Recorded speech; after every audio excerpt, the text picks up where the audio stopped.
ketiga, gadis itu bernama Nabila. POV Nabila. Gerimis membungkus kota. Air langit itu membasahi bumi sejak 1 jam yang lalu, menciptakan hawa dingin yang menembus tulang. Namun, itu tak menyurutkan niatku untuk menerobos rintik hujan yang tetesannya serupa jarum yang menusuk kulit. Pasalnya sudah berjanji pada separuh jiwaku untuk tidak telat pulang. Hari ini, Kamila tengah berulang tahun yang ke-26 tahun. Aku ingin merayakan hari jadi wanita mungil itu dengan menikmati makan malam di luar. Namun, sepertinya agenda itu harus dibatalkan. Karena hujan yang turun kian menderas saja. Setelah memakai mantel hujan dan memasang helm, aku mulai menstarter motor besar kesayangan. Sempat melambaikan tangan pada beberapa teman kantor yang memilih menunggu hujan reda. Dengan kecepatan yang sedang, kuda besi yang kutumpangi membelah hujan. Ketika melewati sebuah toko tas, aku menepikan motor. Lalu memarkirkan kendaraan dan berlari kecil masuk ke toko tersebut. Tidak butuh waktu lama, aku sudah menemukan barang yang dicari. Karena tahu apa warna favorit Kamila. Maka tanpa ragu lagi, kuambil sebuah tas kecil berantai dengan warna emas yang berkilau. Sembari tersenyum tipis, aku membayangkan wajah Kamila yang akan mengukir senyum tulus saat menerima kado sederhana ini. Setelah membayar tas tersebut di kasir, kembali aku melajukan arah motor menuju rumah. Rasanya sudah tidak sabar ingin berjumpa dengan perhiasan duniaku. Walaupun sudah 2 tahun membina mahligai pernikahan, tetapi aku masih merasa seperti pengantin baru yang selalu saja didera rasa rindu menggebu bila berpisah sekejap. Itu karena perlakuan Kamila yang begitu tulus melayani. Dengan menambah kecepatan laju motor, sampai juga aku di peraduan mungil ini. Bergegas kumasukkan motor kesayangan ke garasi kecil rumah. Lalu dengan langkah yang ringan lekas menuju pintu. Assalamualaikum. Aku mengucap salam sembari mengetuk pintu. Tepat di ketukan ketiga, daun pintu terbuka lebar. Namun, mataku menyipit heran melihat sosok perempuan yang menyembul dari dalam. Siapa dia? Aku kian dibuat terkesiap melihat sosok gadis yang menyambut. Dengan kaos putih tanpa lengan pendek dan celana hitam ketat yang membungkus kaki jenjangnya, gadis ramping itu berdiri tegak dan melempar senyum ramah padaku. Dilihat dari garis muka pemudi di hadapan, sangat mirip dengan istriku. Mirip banget malah. Kak Sabir, ya. Gadis itu menyapa. Terdengar begitu lembut, walau tak semerdu suara Kamila. Setelah 2 detik terdiam, aku mengiyakan sapaan gadis itu dengan anggukan kecil. Aku Nabila, adiknya Kamila. Gadis berambut sebahu itu kembali mengulas senyum ramah. Tak sungkan pula dia mengulurkan tangan padaku. Mas, belum sempat aku membalas jabatan gadis itu, datang sang belahan jiwa dari dalam. Setelah mengelap tangannya pada celemek yang melekat di badan, wanita berhijab merah muda itu meraih tanganku. Kamila mencium dengan taksim punggung tanganku seperti biasa. Oh ya, Mas. Kenalkan ini yang namanya Nabila. Adik aku yang tinggal di Medan bersama ayah. Kamila mengenalkan sang adik kepadaku. Aku mengangguk ramah pada gadis berkulit kuning langsat di hadapan. Dan dibalas anggukan ramah juga oleh gadis bergigi gingsul itu. Setelah merasa cukup perkenalannya, Nabila kembali masuk menuju dapur. Sementara aku berjalan beriringan menuju kamar pribadi bersama Kamila. Di kamar tamu, terlihat ada seorang pemuda memasuki bilik tersebut. Siapa dia? Tanyaku merasa asing. Calonnya Bila. Kamila menjawab dengan enteng. Kami lantas masuk ke kamar pribadi. Begitu masuk dengan cekatan, Kamila membuka lemari untuk menyiapkan handuk dan baju ganti untukku. Penuh kelembutan, ku peluk wanita mungil itu dari belakang. Selamat ulang tahun, sayang, bisikku lembut di daun telinga Kamila. Belum sempat Kamila menjawab, aku sudah terlebih dahulu mengecup tengkuknya dengan lembut. Terlihat wanita itu bergidik geli. Sepertinya dia merinding disko. Padahal itu sudah bukan hal baru bagi dia. Sungguh menggemaskan. Aku tersenyum geli. Makasih, jawab Camilla lirih. Wanita itu membalikkan badan. Tangan kekarku masih melingkar di pinggang rampingnya. Ketika aku mulai mendekatkan muka dengan cepat, Camilla menghalau bibirku dengan telunjuk. Mandi dulu, Gih. Bau asem, tahu, suruh Camilla lembut. Tangan wanita itu melepas dasi yang melilit leherku. Ketika aku duduk di tepi ranjang dengan telaten, Camilla melepas sepatu sang suami. Lantas menaruhnya di rak sepatu. Benar-benar istri yang sempurna. Aku mengucap syukur. Ada bingkisan sederhana untukmu. Aku mengeluarkan kado dari dalam tas kerja. Tersenyum manis, kusodorkan bingkisan itu pada Camilla.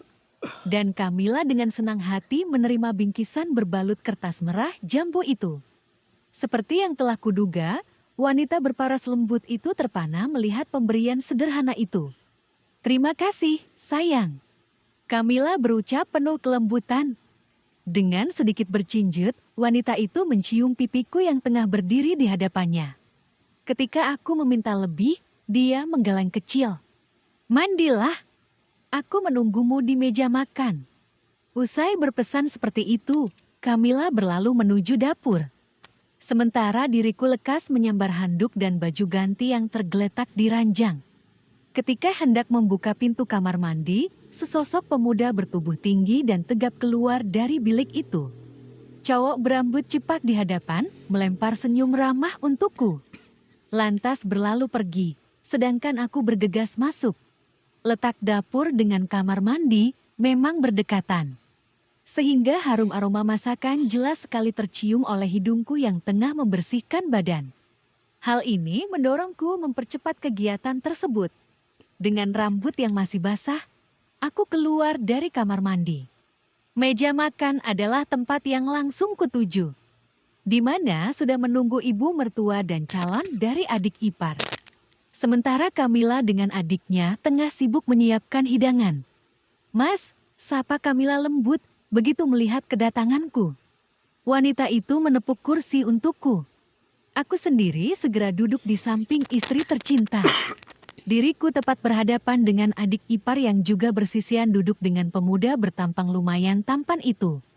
Sementara ibu mertua sudah duduk di ujung meja. Sabir, inilah Bila adik kandung Mila yang lama terpisah dari kami. Dan itu calon tunangannya. Mereka baru tiba siang tadi. Ibu mertua mengenalkan anak gadisnya padaku. Iya, Bu, tadi Mila sudah memperkenalkan padaku. Jawabku sopan. Oh ya, baguslah. Perlu kamu ketahui, Bila akan tinggal di sini bersama kita selamanya. Karena ayahnya sudah tidak ada. Ibu mertua mengabarkan. Aku sendiri hanya mengangguk kecil menanggapi ucapan mertua. Makan malam pun dimulai. Seperti biasa, Camilla melayaniku dan ibunya dengan baik. Sementara Nabila tampak begitu perhatian dengan calon tunangannya. Kedua sejoli itu terlihat begitu mesra. Sepanjang acara makan malam, ibu mertua mendominasi pembicaraan. Wanita berusia 50 tahun itu bercerita sebab musabab Camilla dan Nabila terpisah. Menurutnya, perceraianlah yang menyebabkan kejadian itu terjadi. Saat itu usia Camilla baru 10 tahun, sedang Nabila masih 7 tahun. Mertuaku yang bernama Maryam itu bercerita bahwa mantan suaminya berwatak keras. 11 tahun mengarungi biduk rumah tangga, Ibu Maryam tak mampu mempertahankan pernikahan. Dirinya terpaksa berpisah dan kembali ke rumah orang tuanya dengan hanya membawa Camilla. Putri sulungnya yang sewaktu kecil bertubuh ringkih.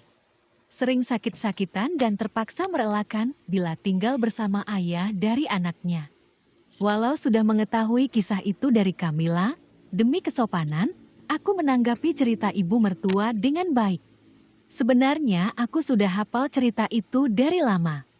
Camilla kerap kali berbagi kisah tentang adik kandungnya. Bahkan istriku lebih detail dalam bercerita. Keburukan perangai mantan suami yang tidak diceritakan oleh Ibu Maryam, sudah aku dengar dari istri sendiri. Kamila yang kadang didera rasa rindu pada sang adik dan ayah kerap kali bercerita tentang penderitaan sang ibu saat masih menjadi istri ayahnya. Acara makan malam itu semakin terasa hangat saat Ibu Maryam mengenalkan sosok pemuda yang duduk di sebelah kanan putri bungsunya padaku.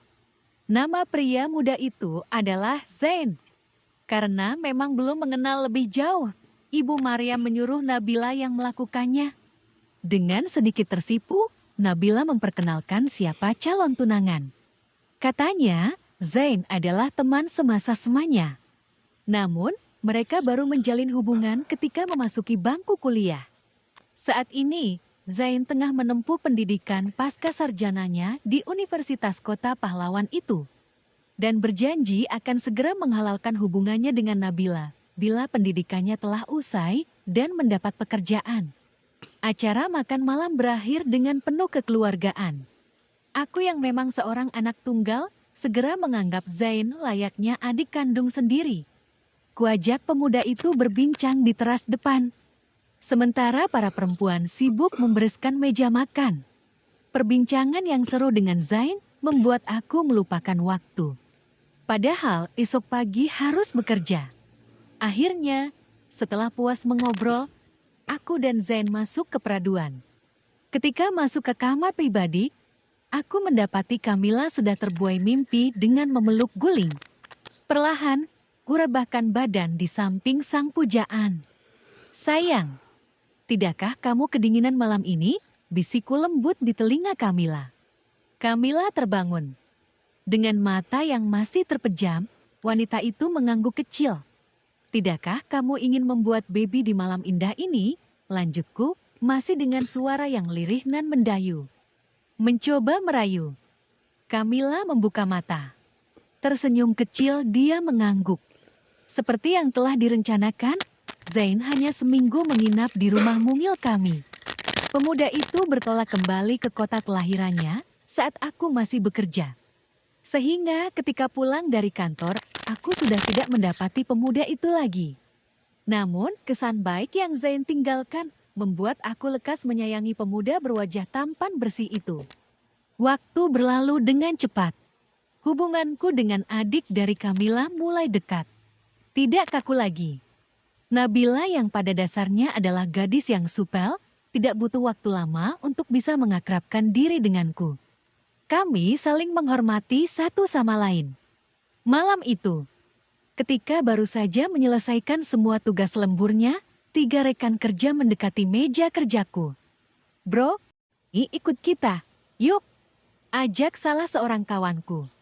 Kemana? Aku menyahut sembari menutup laptop. Lantas memberesi berkas-berkas di meja kerja.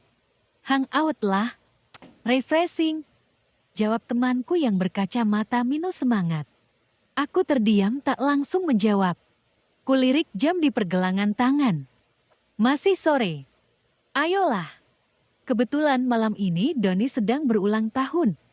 Dia berjanji akan mentraktir kita. Desak pria berkacamata itu sedikit memaksa. Aku masih belum mengiyakan. Hanya menatap rekan kerja yang bernama Doni itu. Merasa ditatap dengan cepat, Doni mengangguk mantap. Aku berpikir sejenak. Teringat pesan Wa dari Kamila yang memberitahukan kalau wanita itu tengah menunggui pamannya di rumah sakit bersama sang ibu. Jika aku pulang nanti hanya akan mendapati adik iparnya saja. Maka untuk membuang waktu, akhirnya aku penuhi ajakan ketiga rekan kerja. Kami berempat meninggalkan ruang kerja menuju parkiran. Kita naik mobilnya Reza aja, usul Doni. Temanku yang masih lajang. Ketika semua merasa setuju, kami lantas masuk mobil. Reza sang empunya mobil yang mengambil kemudi. Perjalanan diisi dengan saling bergurau satu sama lain. Sehingga kami tidak menyadari bila telah sampai di tempat tujuan. Begitu turun menginjakan kaki, aku terperangah melihat tempat yang akan dikunjungi. Ayo masuk. Doni menarik lenganku masuk ke diskotek yang mulai ramai pengunjung.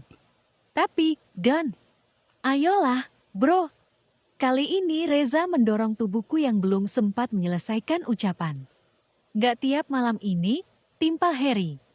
Pria berkacamata itu ikut menarik lenganku masuk. Dengan langkah terseok, karena dipaksa tarik teman-teman, aku menginjakan kaki di tempat yang ramai oleh hingar-bingar musik itu. Kami segera duduk di kursi yang telah dipilih oleh Reza. Lajang itu juga segera melambai tangan pada pelayan. Lantas memesan minuman dan kudapan. Apa ini? Tanyaku tersentak kaget saat menenggak minuman yang terasa asing di tenggorokan. Kusemburkan minuman dari dalam mulut. Ketiga kawan terkekeh geli mendengar pertanyaan polos yang dilontarkan olehku. Udahlah, Bir. Abisin aja. Gak tiap hari ini, sahut Harry, sembari menenggak minumannya sendiri. Enggak. Aku. Udahlah, gak usah kuno begitu. Reza menyambar ucapanku dengan cepat. Lajang itu kembali memaksaku menghabiskan minuman. Bro, harga Doni yang sedang berulang tahun, pinta Harry ketika melihat dengan tegas aku menggeleng. Harry benar. Acara kayak gini gak setiap malam ini kok. Timpalan ucapan Reza membuat hatiku menjadi bimbang. Tapi, aku tidak melanjutkan perkataan. Dengan berat hati, ku tenggak gelas berisi minuman yang disodorkan oleh Reza. Begitu cairan itu mengaliri rongga mulut, terasa begitu aneh. Dan begitu minuman itu mengalir di dada, seluruh badanku mulai berasa gerah. Melihatku tidak menolak minuman itu lagi, teman-teman tertawa senang. Bahkan Reza semangat menuangkan minuman ke gelasku. Aku yang pada dasarnya memang belum pernah meminum minuman seperti itu di gelas ketiga, sudah mulai merasa mabuk. Aku mengeluh karena kepala terasa pening. Namun, itu justru membuat teman-temannya terbahak mendengar keluhanku. Parah lo, Bir. Baru segitu aja mabok, olok Harry disertai kekihaan geli. Dirasa sudah cukup bersenang-senang, kami menyudahi acara tersebut. Dengan dipapa Harry dan Doni, aku berjalan dengan jalan yang tidak seimbang. Merasa bumi yang diinjak berputar-putar hebat. Di dalam mobil, terdengar teman-teman tertawa geli dan menggeleng. Entah ucapan apa yang keluar dari mulutku, sehingga mereka tampak begitu geli. Sepertinya aku meracau tak jelas. Mungkin, dan tak lama kemudian, mobil yang dikemudikan Reza telah sampai di halaman rumah. Dengan setia, Doni dan Harry memapah tubuhku hingga depan pintu. Pintu terbuka setelah beberapa kali diketuk oleh Doni. Kak Sabir, aku melihat Kamila terkejut menyambut kedatangan. Istriku malam itu tidak seperti biasanya. Dia hanya mengenakan tank top hitam dan celana pendek tidur. Setahuku dia tidak punya koleksi busana mini. Leher jenjangnya terlihat begitu menggoda karena rambut indahnya hanya diikat asal ke atas. Adiknya Mila, ya? Aku heran saat Doni bertanya seperti itu pada Kamila. Apakah dia juga sudah minus sama seperti Harry? Ketika dengan cepat istriku mengangguk, Doni tersenyum ramah. Kakakmu sedikit mabuk, ujarnya dengan cengengesan. Lalu setelah berbasa-basi sebentar, Doni dan Harry pamit pulang. Kamila sendiri lekas menutup pintu rumah dan menguncinya rapat. Tangannya segera menyangga tubuhku yang sempoyongan. Mila. Kamila menutup hidung saat aku berucap. Aroma mulutku mungkin tidak sedap. Kan memang belum mandi dan gosok gigi. Mila, kamu cantik banget malam ini. Tuturku terbata. Aku bila, Kak. Mila sama ibu malam ini menginap di rumah sakit menunggui paman. Sepertinya istriku sedang bergurau dengan bertutur seperti itu. Kamila berkata sambil terus memapah tubuhku menuju kamar. Dengan hati-hati, ia merebahkan badanku. Di ranjang. Seperti biasa penuh ketelatalan, dia melepas sepatuku. Ketika bidadariku akan meninggalkan ruangan, kutarik lengannya hingga jatuh ke dalam. Mau kemana, Mil? Aku mendekap erat wanitaku. Kak, aku ini Bila. Lepas. Sekuat tenaga, Kamila mencoba melepas pelukanku. Aneh. Malam ini, Kamu terlihat seksi sekali, Neil. Begitu menggoda, pujiku. Didorong hasrat yang mulai timbul. Demi melihat penampilan seksi Camilla malam ini, kulomat bibir tipis kemerahan alami itu dengan lembut. Plak! Kuat Camilla menampar pipiku. Sejenak aku tertegun. Camilla tidak sekasar ini. Kenapa? Mila? Gumamnya pelan. Aku bila bukan Mila. Camilla terlihat begitu geram. Bahkan dia mendorong tubuhku. Namun, itu justru semakin memancing birahiku. Maka ketika dia hendak berdiri bangkit, kembali kutarik lengannya ke dalam pelukan. Mau kemana, Mil? Aku menginginkanmu, ujar aku sayu. Kudorong tubuh Camilla ke ranjira. Jangan Kak Sabir. Ratap Camilla takut. Ada apa? Kenapa malam ini dia selalu memanggilku kakak? Bukan mas seperti biasanya. Bahkan dia beringsut ketakutan saat aku merangkak mendekatinya. Kak Sabir, tidak Aku yang tengah dikuasai nafsu, tidak memedulikan ratapan itu. Toh sudah sepantasnya sang istri melayani istri. Pagi menyapa. Suara adzan di musyala yang tak jauh dari rumah berkumandang. Seperti alarm alami, seberapa mengantuknya diriku pasti lekas bangun bila sudah mendengar seruan suci itu.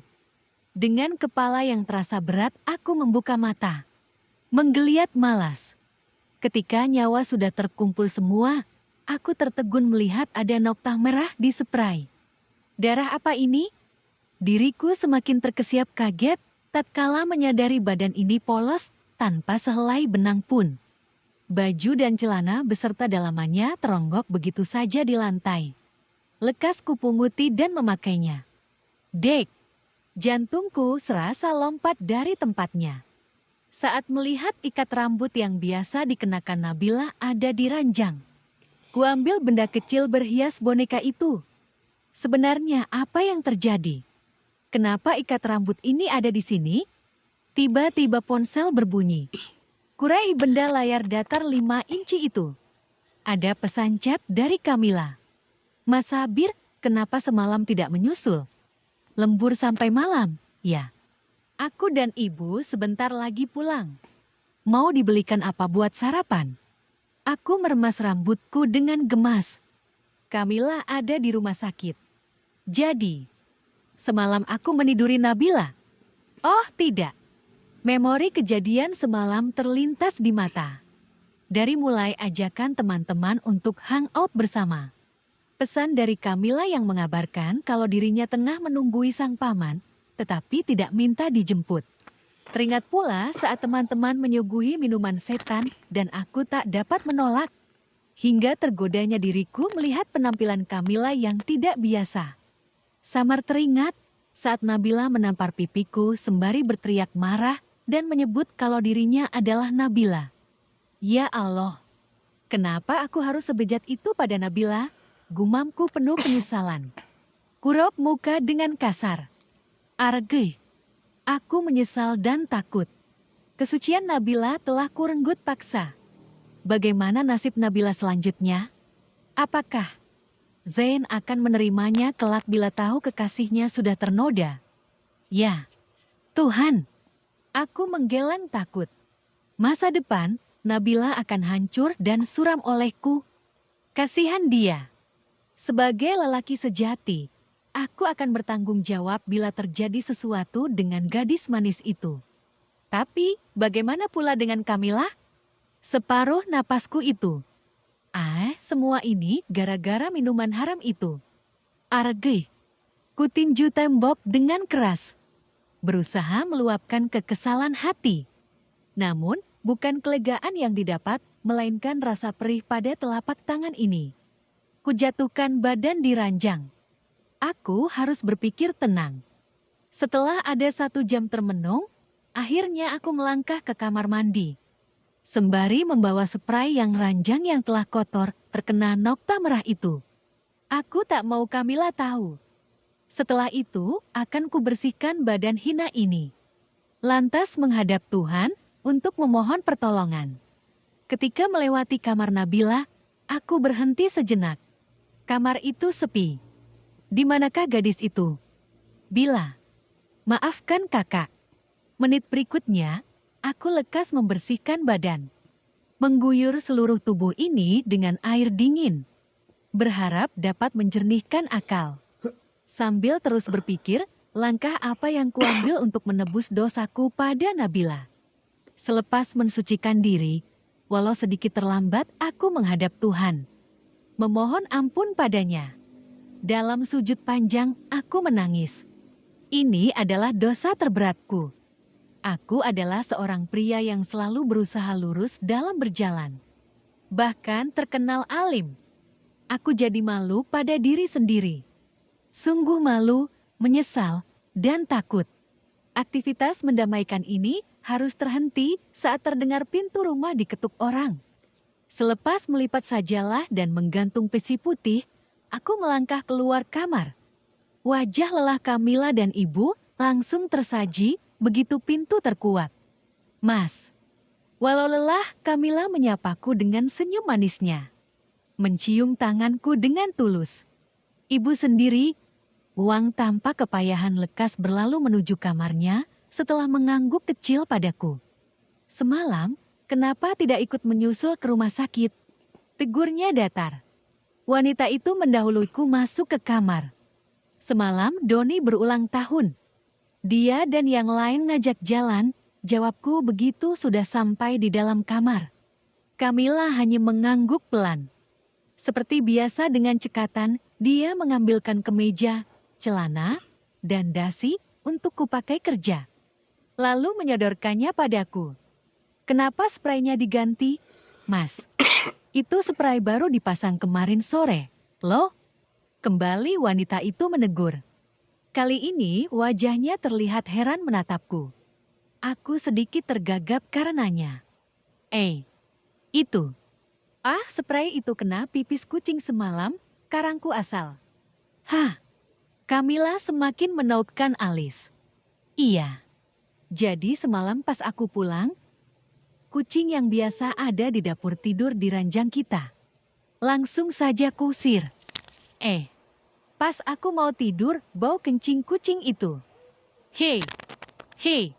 Aku menyeringai kecil. Sungguh berdusta itu tidak enak. Karena belum pernah sekalipun berbohong pada Kamila. Sementara Kamila hanya melongo mendengar penjelasanku. Begitu, ketika mata Kamila menatap memastikan, aku mengangguk pelan. Ya sudah, aku mau siapkan sarapan dulu, ya. Wanita mungil manis itu beranjak keluar kamar, usai mendapat anggukan setuju dariku. Begitu pintu kamar ia tutup, aku mendesak galau. Satu kebohongan telah tercipta. Entah ada berapa lagi dusta akan kubuat. Aku belum berani jujur. Setelah merasa rapi, aku menuju meja makan. Tidak ada siapa-siapa. Namun, suara Kamila yang tengah membujuk adiknya untuk sarapan jelas terdengar. Kamar Nabila memang dekat dengan meja makan. Dengan sedikit ragu, aku menuju bilik kecil itu. Sayang. Aku memanggil Kamila begitu tiba di bibir pintu kamar. Semua orang yang ada di situ menoleh. Bahkan Nabila menatap garang padaku. Aku yang merasa bersalah menunduk. Ada apa? Kamila mendekat. Ayo sarapan. Aku harus berangkat. Ajakku pelan. Sebentar. Nabila sakit. Bisakah kamu mengantarnya ke klinik terdekat? Pinta Kamila begitu perhatian pada adiknya. Tidak, tak disangka, Nabila menjerit histeris. Sontak itu membuat ibu dan Kamila heran karenanya. Bahkan ketika gadis terisak dalam tangis ibu dan Kamila semakin bingung dibuatnya. Hatiku ketar-ketir saat ibu terus saja mendesak pada Nabila. Bertanya sebab apa anak bungsunya terus saja menangis. Syukurnya Nabila tidak berterus terang. Gadis itu memilih berbohong untuk menutupi kejahatanku. Sepertinya dia juga tidak mau ibu dan kakak tercintanya syok mendengar pengakuan jujurnya. Terima kasih Nabila. Kamu memang gadis yang baik. Setelah berulang kali menolak ajakan sarapan bersama, aku, Kamila, dan ibu meninggalkan kamar Nabila. Sebelum melangkah pergi, sempat kutoleh gadis itu untuk mengucap kata terima kasih. Namun, gadis itu justru menatap penuh emosi padaku. Tentu saja, aku semakin merasa bersalah. Dengan langkah lunglai, aku menyusul Kamila menuju meja makan.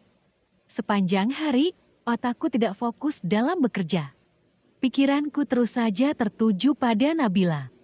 Aku sungguh merasa sangat bersalah. Lalu saat wajah Kamila yang sedang tersenyum tulus terbayang di mata, aku semakin diliputi rasa bersalah. Kedua kakak beradik itu telah kusakiti. Aku mendesak gelisah. Sorenya, aku memilih pulang cepat.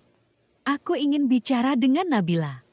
Meminta maaf padanya, dan bila perlu siap menanggung segala hukuman yang akan ia berikan.